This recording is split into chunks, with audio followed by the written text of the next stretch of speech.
కథ బిల్డప్ ఫర్దర్గా. సరే, ఇంకా కాస్త ముందుకు పోయినారు. మళ్ళీ ఇంకా కాస్త ముందుకు పోయేమన్నారు. అక్కడితో ఆగిపోకుండా చంద్రబాబు బరితికి అంతటితో ఆగిపోలా. అధికార దుర్వినియోగం అన్నది ఏ స్థాయిలో ఉంది అని అంటే, ప్రభుత్వంలో ఉన్న ఐవీఆర్ఎస్ కాల్స్ అంట. ప్రభుత్వంలో ఉన్న ఐవీఆర్ఎస్ కాల్ సెంటర్ను ఉపయోగించుకొని తన మాఫియాలో ఒకడైన తన మనిషి జనార్దన్ రావు ఇచ్చిన వీడియోను చూయించి ఆయన చేత ఒక వీడియో చేయించి ఆ వీడియోను ఐవీఆర్ఎస్లో చూయించి దాంట్లో మాజీ మంత్రి జోగి రమేష్ పేరు చెప్పించి ఆయనతో ఆ వీడియోలో ఉన్న వాయిస్కు మరికొన్ని వక్రీకరణలు జోడించి వాటిని ఉధృతంగా కూడా ప్రచారం చేయడం. ఇంతటితో కూడా ఆగిపోలా. ఏబిఎన్, ఈనాడు, టీవీ5 వాళ్ళు రంగప్రవేశం చేసినారు. జనార్దన్ రావు అనే వ్యక్తి ఫోన్లో చాట్స్ అంట జోగి రమేష్తో అని చెప్పి అవి చూపించడం మొదలుపెట్టారు.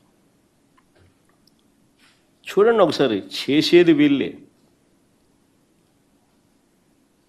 డైవర్ట్ చేస్తూ ఇంకొకరి మీద బురద జల్లుతూ ఏ రకంగా కథా స్క్రీన్ ప్లే డైరెక్షన్ ఏ రకంగా జరుగుతూ ఉందో. నేను చంద్రబాబు నాయుడు కొన్ని సూటిగా ప్రశ్నలు అడుగుతా ఉన్నా.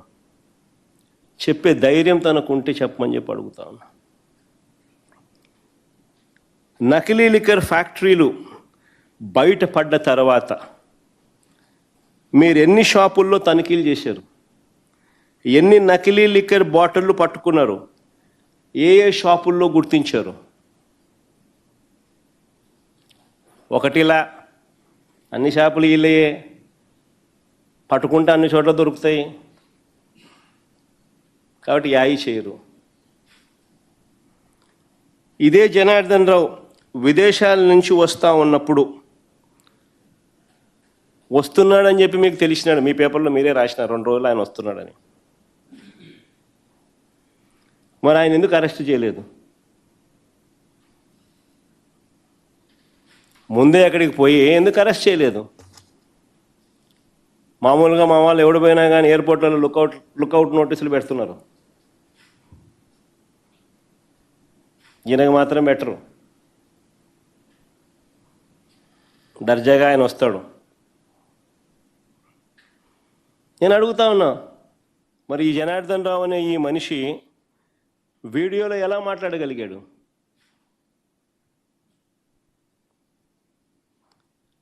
ఆ వీడియోని ఎలా బయటకు పంపగలిగారు?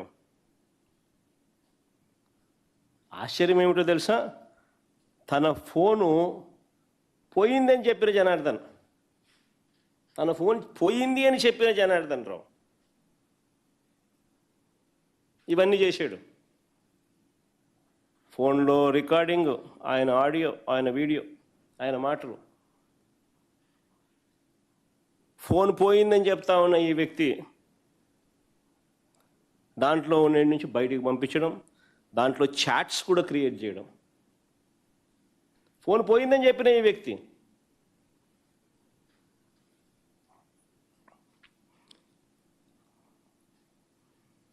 ఆ ఫోన్ నుంచి తప్పుడు ఫ్యాబ్రికేటెడ్ స్క్రీన్ షాట్స్ తీయడం, ఇది ఎలా సాధ్యమో అని చెప్పి నేను అడుగుతా ఉన్నా.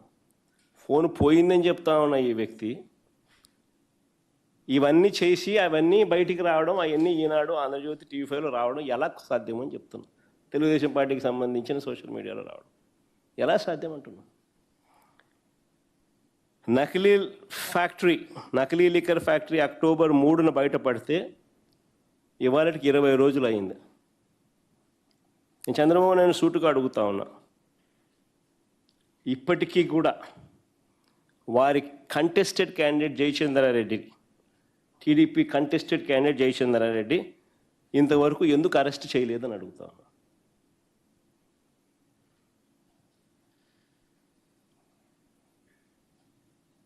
ఎందుకు అరెస్ట్ చేయలేదు?